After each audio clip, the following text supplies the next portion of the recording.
Aku udah mau record, Mama.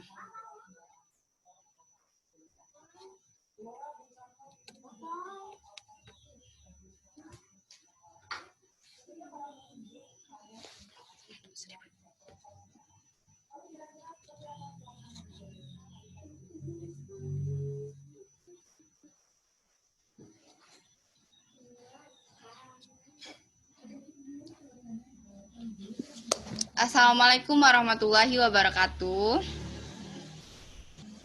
Perkenalkan, nama saya Azza Amelia Putri. Saya akan menyampaikan presentasi tentang kenakalan remaja pada hari ini. Adapun yang nanti saya akan bahas, yang pertama itu adalah pengertian kenakalan remaja, meliputi penyebab, jenis kenakalan, dan cara mengatasinya. Nah, pengertian kenakalan remaja itu apa sih? Kenakalan remaja adalah salah satu perbuatan yang melanggar norma, aturan, atau hukum dalam masyarakat yang dilakukan pada usia remaja. Nah, ini biasanya dilakukan pada transisi masa remaja ke masa dewasa. Yang kedua itu ada kenakalan remaja, merupakan kumpulan dari berbagai perilaku remaja yang tidak dapat diterima secara sosial hingga terjadinya tindakan kriminal. Masuk ke jenis-jenis kenakalan remaja, yang pertama itu ada tawuran. Tawuran ini biasanya dilakukan oleh anak SMP atau anak SMA yang masih mengalami masa-masa remaja mereka. Biasanya hal ini terjadi karena kurangnya dalam bentuk pengendalian emosi, sehingga emosi mereka dapat meluap-luap, terjadilah tawuran. Yang kedua adalah narkoba. Nah, narkoba ini biasanya sering kali kita temukan yang merupakan salah satu kenakalan remaja yang sangat berbahaya bagi dampak remaja tersebut. Dan kenakalan pada narkoba ini, kurangnya pengetahuan mereka bahwa dampak dari narkoba itu sangatlah tidak baik bagi kesehatan mereka. Yang ketiga adalah merokok.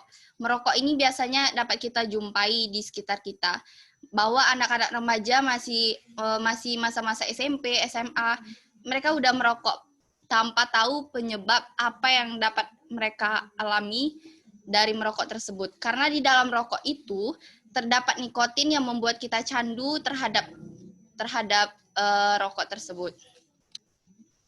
Yang keempat, ada bolos. Bolos ini merupakan salah satu tindakan kenakalan remaja yang sering banget kita temui di lingkungan sekolah kita. Memang nampak sepele, namun hal ini sangat tidak baik untuk dicontoh. Adapun masalah yang kita hadapi, kenakalan remaja masa kini antara lain kebutuhan akan figur teladan. Mereka jauh lebih mudah terkesan akan nilai-nilai luhur yang bisa dijumpai di sekitarnya berlangsung. Yang kedua ada kecemasan dan kurangnya harga diri.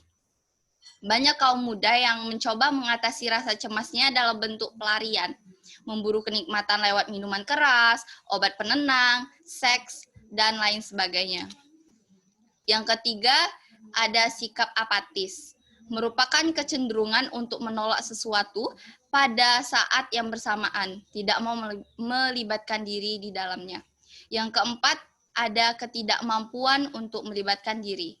Nah, hal ini biasanya memiliki kecenderungan untuk mengintelektualkan segala sesuatu dan pola pikir ekonomis, yang membuat para remaja sulit melibatkan diri secara emosional. Bentuk-bentuk dan perbuatan antisosial antara lain, yang pertama, anak muda yang berasal dari orang kaya. Kenapa demikian? Kenapa bisa disebut seperti itu?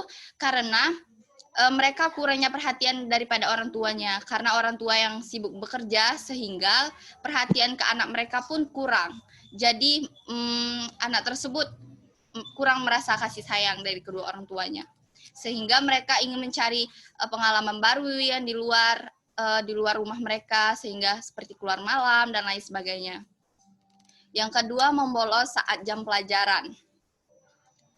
Nah, hal ini biasanya dilakukan ketika kita tidak bisa mengontrol diri kita, mana yang baik dilakukan dan mana yang tidak baik untuk kita lakukan. Seperti bolos pelajaran, berarti itu merupakan salah satu ketidakbisaan kita dalam memilih teman yang baik. Yang ketiga ada kebut-kebutan. Kebut-kebutan ini sangat berdampak bagi lingkungan sekitar. Yang keempat ada membuat geng-gengan yang melanggar norma di masyarakat. Seperti geng yang tidak jelas gitu. Nah, di dalam kenakalan remaja ini ada faktor-faktor penyebab terjadinya hal tersebut. Yang pertama itu adalah faktor internal dan yang kedua adalah faktor eksternal. Yang pertama, faktor internal. Apa saja yang menjadi faktor internal itu? Biasanya faktor internal ini yang berasal dari dalam diri kita sendiri, yaitu krisisnya identitas. Apa yang dimaksud krisis identitas? Krisis identitas ini kita tidak mengetahui diri kita sendiri, kita kurang memahami diri kita sendiri, sehingga kita kurang mengeksplor apa yang baik untuk kita. Yang kedua adalah kontrol diri yang lemah. Remaja yang tidak bisa mempelajari dan membedakan tingkah laku yang dapat diterima dengan yang tidak dapat diterima akan terseret pada perilaku nakal. Nah, yang kedua ada faktor eksternal. Faktor eksternal ini yang berasal dari luar diri kita seperti faktor lingkungan dan faktor pergaulan. Nah, yaitu meliputi kekurangnya perhatian dari kedua orang tua, serta kurangnya kasih sayang, minimnya pemahaman tentang keagamaan. Karena itu, di universitas, bahkan sekolah-sekolah menengah atas pun masih memiliki pelajaran agama, karena pelajaran tersebut dapat membentuk moral dan etika yang baik terhadap diri kita sendiri maupun orang lain. Yang ketiga ada pengaruh lingkungan sekitar. Seperti yang saya bilang tadi, bahwa pengaruh lingkungan sekitar itu sangat berdampak besar bagi kehidupan kita. Yang keempat ada tempat pendidikan. Nah, di tempat pendidikan ini, jika kita tidak bisa membentengkan diri kita dan bagaimana cara kita bergaul, apa itu pendidikan yang baik untuk kita, maka kita akan terpengaruh seperti bolos sekolah, bahkan dan lain-lain. Jika gurunya kurang perhatian pun kita juga merasa tidak baik di sana, dan kurangnya support mungkin dari teman-teman dan guru-guru. Nah, akibat yang ditimbulkan akibat kenakalan remaja. Yang pertama bagi diri remaja itu sendiri, terserang berbagai penyakit karena gaya hidup yang mereka tidak teratur. Sedangkan dampak bagi mental yaitu kenakalan remaja tersebut akan mengantarkan kepada mental-mental yang lembek, berpikir yang tidak stabil, dan kepribadian yang terus menyimpang. Bagi keluarga, ketidakharmonisan di dalam keluarga dan putusnya komunikasi antara orang tua dan anak mengakibatkan remaja sering keluar malam dan jarang pulang, serta menghabiskan waktunya bersama teman-teman untuk bersenang-senang dengan jalan minum minuman keras atau mengkonsumsi narkoba.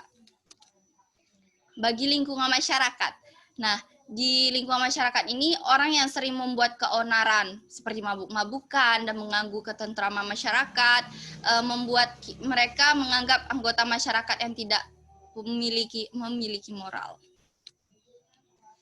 Nah, dari dampak-dampak yang sudah saya sebutkan tadi, ada beberapa cara mengatasi kenakalan remaja tersebut. Nah, hal-hal ini yang membedakan dilakukan untuk mengatasi kenakalan remaja di antaranya kegagalan mencapai identitas, peran yang lemahnya kontrol diri, bisa mencegah atau mengatasi dengan prinsip keteladanan. Remaja harus bisa mendapatkan sebanyak mungkin figur orang-orang dewasa yang telah melampaui masa remaja dengan baik. Juga mereka yang berhasil memperbaiki diri setelah sebelumnya gagal pada tahap ini. Yang kedua adalah adanya motivasi dari keluarga, guru, dan teman-teman sebaya untuk melakukan poin di atas. Seperti yang saya bilang tadi, bahwa faktor dari pendidikan itu sangat berpengaruh bagi remaja. Kemauan orang tua untuk membenahi kondisi keluarga, sehingga terciptanya keluarga yang harmonis, komunikatif, dan nyaman bagi remaja tersebut. Yang keempat, ada remaja yang pandai memilih teman dan lingkungan yang baik, serta orang tua yang memberikan arahan dengan siapa dan komunitas mana mereka bergaul. Dan yang terakhir, ada remaja yang membentuk ketahanan diri agar tidak mudah terpengaruh jika ternyata teman sebayanya pun atau komunitas yang ada tidak sesuai dengan harapan yang mereka inginkan. Baiklah, sekian dari presentasi saya. Apakah teman-teman sekalian ada yang ingin bertanya?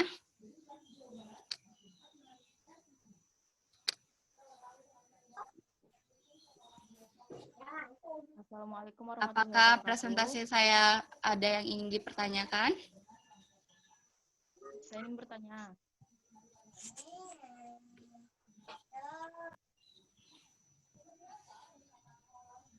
Assalamualaikum warahmatullahi wabarakatuh. Nama saya Octavia Putri. Warahmatullahi wabarakatuh. Di sini saya akan bertanya. Jelaskan jenis-jenis narkoba ya apa saja yang banyak beredar di kalangan remaja.